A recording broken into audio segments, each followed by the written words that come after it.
எங்கள் சேனலில் விளம்பரம் கொடுக்க விரும்புகிறவங்க திரையில் தெரிகிற எண்ணுக்கு தொடர்பு கொள்ளுங்கள். அனைத்து விதமான மர வேலைகளும் இங்கு சிறந்த முறையில் செய்து தரப்படும். மேலும் விவரங்களுக்கு திரையில் உள்ள எண்ணிற்கு தொடர்பு கொள்ளவும்.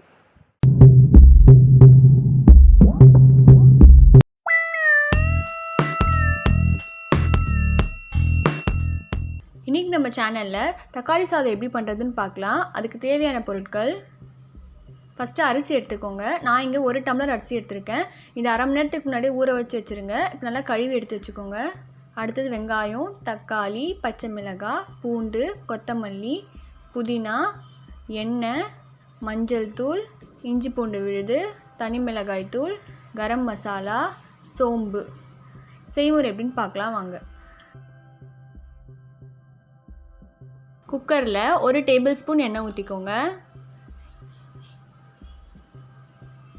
எண்ணெய் நல்லா காஞ்சதும் அதில் 2 கிராம்பு போட்டுக்கோங்க. அடுத்தது கொஞ்சமாக சோம்பு போட்டுக்கோங்க. நீங்கள் நெய் யூஸ் பண்ணியும் பண்ணலாம், நல்லா வாசனை நல்லாயிருக்கும்.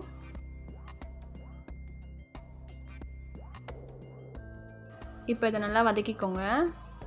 சோம்பு நல்லா பொன்னிறம் ஆகிற வரைக்கும் நல்லா வதக்கிக்கோங்க. அடுத்தது 3 பச்சை மிளகாவை கீரி சேர்த்துக்கோங்க. சேர்த்துட்டு நல்லா வதக்கிக்கோங்க.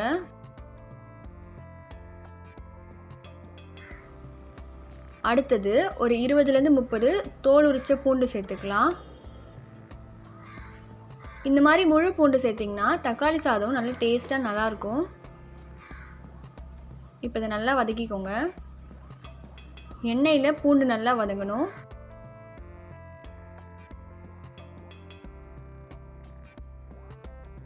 அடுத்தது வெங்காயம் சேர்த்துடலாம். நான் இங்கே 2 பெரிய சைஸ் வெங்காயம் கட் பண்ணி வச்சுருக்கேன். இதை ஆட் பண்ணிக்கோங்க.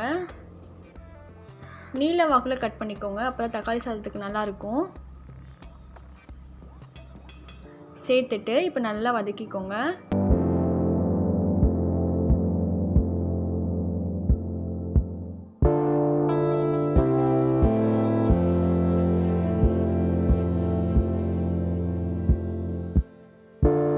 ரொம்ப ப்ரௌன் கலர் ஆக வேணாம், கண்ணாடி மாதிரி ஆனால் போதும். அடுத்தது கொஞ்சமாக உப்பு சேர்த்துக்கோங்க. வெங்காயம் வதங்கும் போதே உப்பு சேர்த்தா வெங்காயம் கொஞ்சம் சீக்கிரமாக வதங்கும். இப்போ சேர்த்துட்டு நல்லா வதக்கிக்கோங்க.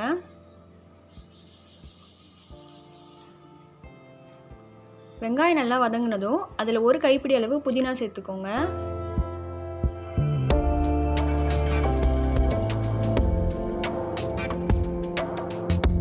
அடுத்தது கொஞ்சமாக கொத்தமல்லி சேர்த்துக்கோங்க. கொத்தமல்லி புதினாலாம் சேர்க்கும்போது தக்காளி சாதம் நல்லா வாசனையாக நல்லாயிருக்கும். சேர்த்துட்டு நல்லா வதக்கிக்கோங்க.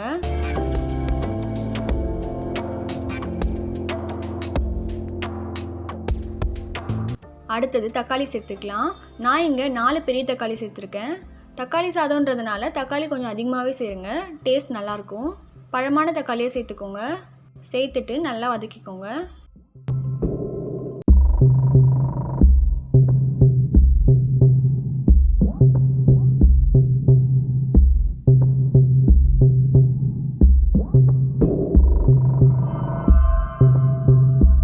அடுத்தது நம்ம இஞ்சி பூண்டு விழுது சேர்த்துக்கலாம். நான் இங்கே 2 டேபிள் ஸ்பூன் இஞ்சி பூண்டு விழுது சேர்க்குறேன்.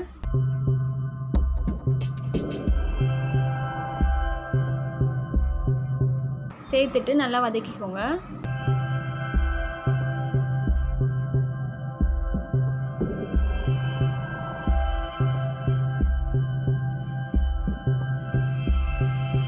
அடுத்தது 1/4 டேபிள் ஸ்பூன் மஞ்சள்தூள்,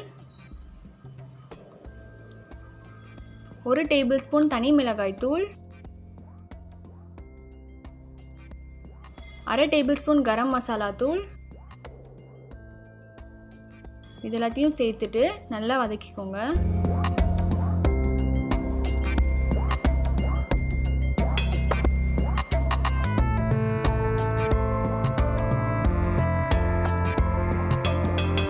அந்த மசாலாவோட பச்சை வாசனைலாம் போகிற வரைக்கும் நல்லா வதக்கிக்கோங்க. இப்போ அந்த மசாலாவோட பச்சை வாசனைலாம் போய் நல்லா கிரேவியாக இருக்குது பாருங்கள். இந்த டைமில் நம்ம தண்ணி ஆட் பண்ணிக்கலாம். நான் 1 டம்ளர் அரிசி போட்டதுனால 2 டம்ளர் தண்ணி ஊற்றிக்கோங்க. இதே பாஸ்மதி அரிசியாக இருந்தால் 1 டம்ளர் அரிசிக்கு 1.5 டம்ளர் தண்ணி வச்சா போதும். நான் இங்கே சாதா அரிசி எடுத்துருக்கிறதுனால 1 டம்ளர் அரிசிக்கு 2 டம்ளர் தண்ணி ஊற்றிக்கோங்க. அப்போ தான் கரெக்டாக இருக்கும் குக்கரில் வைக்கிறதுக்கு.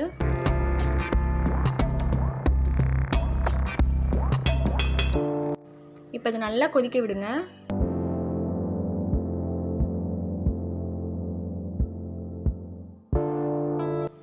இந்த மாதிரி நல்லா கொதிக்கும் போது நம்ம அரிசி போடணும். நல்லா கொதிக்கும் போது அரிசி போட்டிங்கன்னா ஒரு விசிலே போதும்.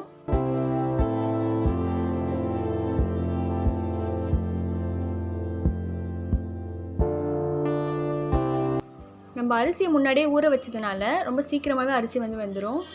இப்போ அரிசியை சேர்த்துட்டு நல்லா கலந்து விட்டுருங்க.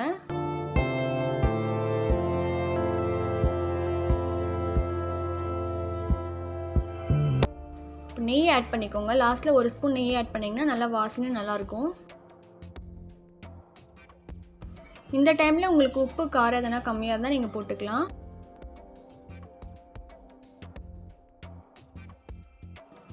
மூடி போட்டு மூடி ஹை ஸ்பீடில் 1 விசில் வந்தால் போதும்.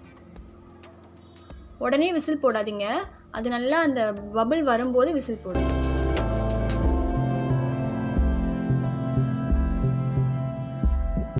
இப்போ 1 விசில் நல்லா வந்துடுச்சு. ஏர் நீங்கள் தூக்கி விடக்கூடாது, அதுவாக தான் போகணும். இவ்வளோதான், பாருங்கள் எவ்வளோ அழகாக நம்ம தக்காளி சாதம் ரெடியாக இருக்குது.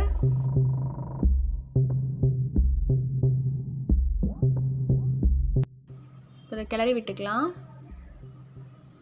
பாருங்கள் தண்ணி அதிகமாகவும் இல்லை கம்மியாகவும் இல்லை, கரெக்டாக வெந்திருக்கு.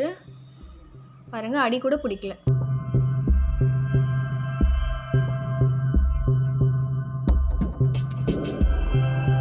நான் சர்வ் பண்ணிவிட்டு காட்டுறேன்.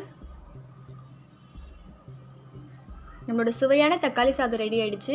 உங்கள் வீட்லேயும் நீங்கள் செஞ்சு சாப்பிட்டு பார்த்துட்டு எப்படி இருக்குன்னு எங்களுக்கு கமெண்ட் செக்ஷனில் சொல்லுங்கள். இந்த வீடியோ உங்களுக்கு பிடிச்சிருந்ததுன்னா லைக் பண்ணுங்கள், ஷேர் பண்ணுங்கள். எங்கள் நியூஸ் பார்க் சேனலுக்கு சப்ஸ்கிரைப் பண்ணுங்கள். எங்கள் வீடியோ பார்த்ததுக்கு நன்றி. அனைத்து விதமான மர வேலைகளும் இங்கு சிறந்த முறையில் செய்து தரப்படும். மேலும் விவரங்களுக்கு திரையில் உள்ள எண்ணிற்கு தொடர்பு கொள்ளவும்.